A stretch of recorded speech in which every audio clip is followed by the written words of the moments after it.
Muito bem, hora de oração, tempo oportuno na presença do Senhor, em nome de Jesus. Como você está hoje? Deus abençoe ricamente o seu fim de semana, em nome de Jesus. Tudo aquilo que buscamos na palavra de Deus, com certeza temos consciência de que o caminho do Senhor é que está sendo conduzido, está sendo revelado para nós, né? E assim temos feito todas as manhãs. Quero orar por você, em nome de Jesus, para o Senhor te manter e te conservar em saúde, para o Senhor te dar graça na criação dos teus filhos, Senhor, confirmar a tua vida em um caminho mesmo de conquista, de realização, de prosperidade, porque esse é o nosso desejo, nosso objetivo, ver uma vida íntegra, viver uma vida digna daquilo que realmente sabemos que é minimamente ético dentro de um mundo tão caótico como esse que temos visto. E assim, Deus possa visitar você, te abençoar neste dia de nós congregarmos em nome de Jesus. Amém? Senhor, em nome de Jesus, obrigado por este dia. Eu quero interceder por cada irmão, por cada irmã. Quero interceder, Pai, por cada filho, por cada filha. Quero interceder. Pedir, Senhor, a tua ajuda. Pedir, Senhor, a diferença que vem do teu poder e do teu nome. Para lançar bases, para lançar alicerces de fé, Senhor, sobre a vida, a alma de cada um. Que de alguma maneira esteja pesarosa, que de alguma maneira esteja, Senhor, em uma penumbra, em uma escuridão, para que venha a luz de Cristo, a luz da restauração, a luz do seu propósito.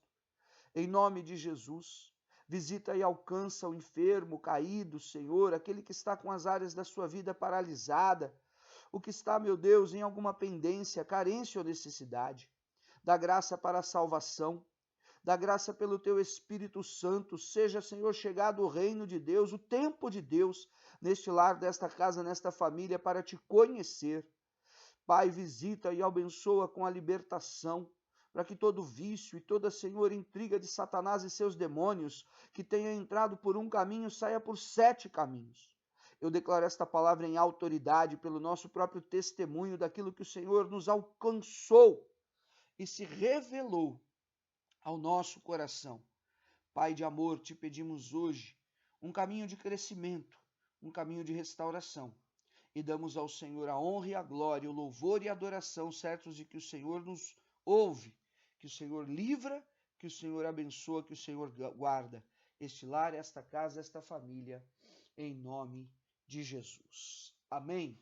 Glória a Deus. Ótimo final de semana, ótimo domingo para você, em nome de Jesus. Aqui no Evangelho de Marcos, no capítulo de número 12, ainda nestes últimos dias, estava falando da história de Jesus já caminhando da Galiléia para a Judéia, e como ele teve a sua entrada triunfal em Jerusalém, onde as pessoas colocavam suas capas, suas roupas na frente daquele animal sobre o qual Jesus estava montado, ou então ramos e galhos de árvores, e Jesus entra em Jerusalém, e vários fundamentos que ele ali estabeleceu.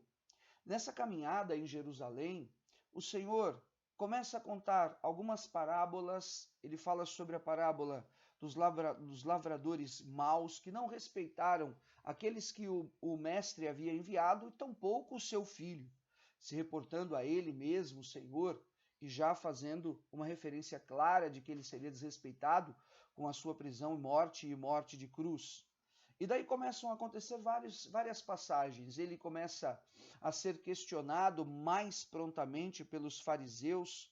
A primeira delas foi com relação ao tributo de César, e Jesus pega uma das moedas e diz: de quem é essa inscrição aqui nessa moeda? De quem é essa imagem na moeda? Ah, de César. É onde ele diz: então, dê a César o que é de César e dê a Deus o que é de Deus. Como que eu vou dizer, outro confronto, outro embate que ele teve grande foi agora dessa vez não com os fariseus, mas com os saduceus. Os fariseus interpretavam a lei de Moisés acreditando na ressurreição. Por sua vez, os saduceus eram também aqueles que temiam a Deus com relação à lei de Moisés, mas tinham outra interpretação e não acreditavam na ressurreição. E vieram questionar o Senhor Jesus para colocá-lo contrário à lei e à interpretação da lei que eles mesmos tinham. Mas Jesus disse: quando ressuscitarem entre os mortos, Marcos 12, 25, nem se darão em casamento, nem se casarão e nem se darão em casamento. Porém, serão como os anjos nos céus.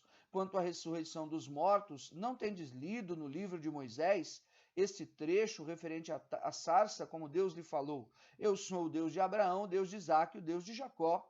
E Deus não é Deus de mortos, e sim Deus de vivos. Meu Deus. Jesus os responde, Jesus os confronta, respondendo sobre a questão do casamento, né? Não se casarão e nem se darão em casamento. Serão como os anjos dos céus. Veja que coisa. Mas Deus é Deus de vivos e não de mortos. Esclarecendo aquela disenção, aquele erro claro dos saduceus com relação a acreditarem na ressurreição. E aí ele fala sobre o grande mandamento: amará, pois, o Senhor teu Deus de todo o teu coração, de toda a tua alma, de todo o teu entendimento, de toda a tua força. Esse amará o teu próximo como a ti mesmo. Então, nestes dois grandes mandamentos, o resumo de todos os mandamentos e assim por diante. E ele se depara em Jerusalém, e aqui eu quero ler e gastar 1 ou 2 minutos, com a forma com a qual as pessoas traziam suas ofertas na presença do Senhor. Marcos 12, 41. Assentando diante do gasofilácio, observava Jesus como o povo lançava ali dinheiro. Ora, muitos ricos depositavam grandes quantias. Vindo, porém, uma viúva pobre, depositou 2 pequenas moedas correspondentes a 1 quadrante. E chamando os seus discípulos, disse-lhes: em verdade vos digo que esta viúva pobre depositou no gasofilácio mais do que fizeram todos os ofertantes, porque todos eles ofertaram do que lhes sobrava. Ela, porém, da sua pobreza deu tudo quanto possuía, todo o seu sustento. Meu Deus! De modo, queridos, que o Senhor, ele não está procurando aqueles que, de alguma maneira, estão querendo dar grandes quantidades, mas o Senhor está procurando a grande quantidade do teu coração derramado em sua presença, que pode se voltar para Ele em benefício da sua obra e em benefício do próximo, como já vimos em Marcos 8, 10, aqui nesta série, que os discípulos disseram: nós deixamos tudo e te seguimos. Ele disse: você vai receber 100 vezes mais, de irmãos, casas, campos, assim por diante. Jesus observava como as pessoas entregavam suas ofertas no gasofilácio. O gasofilácio era um recipiente, uma caixa, que tinha uma abertura onde as pessoas colocavam ali as suas ofertas. Israel foi forjado diante do Senhor, consagrando ofertas e dízimos e apresentando a sua semeadura diante do Senhor. E a palavra de Deus é muito clara sobre como Deus multiplica a semente que é derramada em sua presença para a manutenção da sua obra e para a manutenção também do alcance da sua obra através dos seus apóstolos e evangelistas, assim por diante. E muitas daquelas pessoas, elas entregavam de maneira banal, de maneira comum, sem ter uma liga com aquilo que estavam fazendo, sem compreender, estavam entregando de qualquer jeito, daquilo que lhes sobrava, daquilo que não tinha nenhum tipo de conotação com algo que pudesse realmente habilitar o seu interior e o seu coração. Quando então ele se depara com aquela viúva pobre que toma as 2 moedas que tinha e lança ali, ele diz então que ela deu tudo o que tinha, tudo da sua pobreza. E aqui está a renúncia, o desprendimento que eu venho narrando, inclusive, venho interpretando, inclusive, nesses últimos dias aqui, no Evangelho de Marcos. As pessoas estão vivendo para o seu ventre, vivendo para o seu próprio eu, vivendo para a alegria única e exclusiva sua, cheias de prepotência, de orgulho, de ganância, sabe, de avareza, sem nenhum tipo de preservação de valores realmente verdadeiros de Deus, senão em confusões de interpretações bíblicas da lei, como era o caso dos saduceus. Nós fomos chamados para nós podermos servir a Deus em espírito e em verdade. E uma das marcas que demonstra isso é aquilo que estamos dispostos a deixar, dispostos a sacrificar na presença do Senhor. Chamou os discípulos e disse: em verdade vos digo que esta viúva pobre depositou no gasofilácio mais do que fizeram todos os ofertantes. A menor oferta em valor era maior do ponto de vista do Senhor e do ponto de vista da resposta de Deus e do significado, escute, do significado daquela oferta para com o Senhor Jesus. E assim tenho certeza de que, como até hoje mencionamos o caso daquela mulher anônima que nunca ninguém soube quem é e nunca ninguém saberia quem ela poderia ser.